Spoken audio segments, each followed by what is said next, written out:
সিলেটের অবস্থা খুবই ভালো, কারণ আমরা 20% পেমেন্ট অলরেডি পেয়ে গেছি। আর আমরা সামনে আবার আমাদের পেমেন্ট দেওয়া হবে, কারণ আমাদের টিম ওনার সেটা এনশিওর করেছে।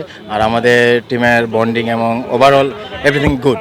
সেটা তো আপনারা দেখতেছেন, মাঠের ক্রিকেটে আমরা চেষ্টা করছি ভালো কিছু করার, কারণ আমরা 6টা ম্যাচে 2টা উইন করেছি, 4টা লুজ। তো আমরা সামনে চেষ্টা করতেছি ভালো কিছু করার এবং জয় ছিনিয়ে আনার। দেখেন, আমরা প্রফেশনাল, আমাদের খেলতেই হবে। আর পেমেন্ট একটা অনেক বড় ইস্যু, কারণ আমরা টাকাটা সবারই দরকার, সেটা আমারও দরকার। যেমন আপনারা যে জব করেন সেটা আপনাদের জায়গায়, তো আপনাদেরও দরকার। তো এটা যেমন আমাদের প্রফেশন, তো আমাদেরকে অবশ্যই এটা ইনশিওর করতে হবে যে প্রতিটা টিম, যার যার টিম ওনার আছে তারা ইনশিওর করবে। তারা যদি প্লেয়ারদেরকে ইনশিওর করতে পারে যে হ্যাঁ এই পেমেন্টটা এর মধ্যে আমরা দিয়ে দিব, তাহলে এটা প্লেয়ারদের জন্য ভালো, টিমের জন্য ভালো। দেখেন, এই অনেক কিছুই, একটা টুর্নামেন্ট শুরু হলে কিন্তু অনেক কিছুই ঘটনা ঘটে, সেটা খারাপ দিকও আছে যেমন ভালো দিকও আছে।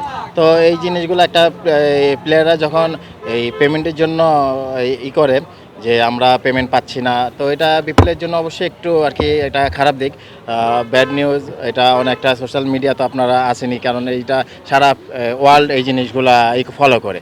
তো সব কিছুতেই চেষ্টা, কালকে আমাদের বোর্ড প্রেসিডেন্ট আসছে, উনি এসে এটা দেখলাম এই মিটিং করে সুন্দরভাবে এটা একটা সলিউশন বের করে দিছে। প্লেয়ারও দেখলাম হ্যাপি, আজকে প্র্যাকটিস করেছে। তো এটা আশা করি এমন কোনো সমস্যার হবে না। না, সিলেটের দর্শকরা আমাদেরকে অনেক সাপোর্ট করেছে, মাঠে আসছে, খেলা দেখছে। তো আমরা চেষ্টা করেছি ওনাদেরকে ভালো কিছু দেওয়ার। তো কখনো দিতে পেরেছি, কখনো পারিনি। তো এখন চিটাগাংয়ে নতুন করে আবার শুরু, এখানে 3টা ম্যাচ খেলবো। আশা করবো আমরা এখান থেকে ভালো কিছু নিয়ে যাওয়ার। দেখেন, শুধু ওদের সাথে না, আমরা আমাদের প্র্যাকটিস প্রিপারেশন নিচ্ছি। আমরা প্রতিটা টিমের সাথেই কিন্তু আমরা একই আর কি একটা প্ল্যানিং থাকে প্রতিটা টিমেরই। এখন আমরা ওদের সাথে খেলা দেখে আমরা মোরালি অ্যাডভান্টেজ দিব এমন কোনো কিছু না। আমার প্রতিটা দলের সাথেই আমরা যখন খেলি আমাদের একটা প্ল্যান থাকে, আমাদের ওই প্র্যাকটিস এই থাকে।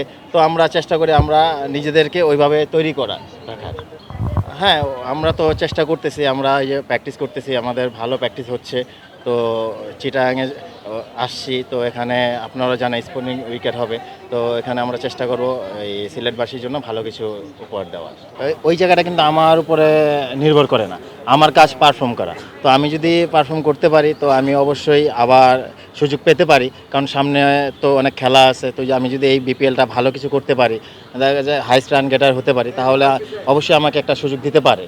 তো আমার কাজ পারফর্ম করে আমি পারফর্ম করে যাবো। আর হতাশার দিক দিয়ে আমি বলবো না, আমারই ব্যর্থতা ছিল, এই জন্য আমি ওই জায়গাটা ধরে রাখতে পারিনি। দেখেন, নতুন করে শুরু করার কোনো কিছু না, আমরা একটা প্ল্যান মাফিক চলতেছি। তো আমাদের একটা প্ল্যান আছে, আমরা ওইভাবে তো প্র্যাকটিস করতেছি। আমরা চেষ্টা করবো এখানে ভালো কিছু করার।